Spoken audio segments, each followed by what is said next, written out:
Chain आणि chain Sprocket चांगलं मारशील. Rainy season में बाइक संभालना मतलब बहुत डिफिकल्ट हो जाता है. हर एक कोना ढूंढ के मार रहा है वो स्प्रे. ये जो भाई है जो क्लीन कर रहा है, इसको हम पहले पूछेंगे कि भाई तेरा वीडियो मैं डालने वाला हूँ, मैं अपलोड करने वाला हूँ, चलेगा या नहीं चलेगा. अगर ये बोलता है नहीं चलेगा तो फिर नहीं डालेंगे. अगर ये बोलेगा चलेगा तो हम डाल देंगे.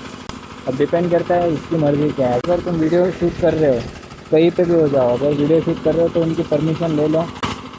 आफ्टर वीडियो शूटिंग परमिशन ले लो या फिर बिफोर वीडियो शूटिंग परमिशन ले लो, लेकिन परमिशन लेना एक मस्ट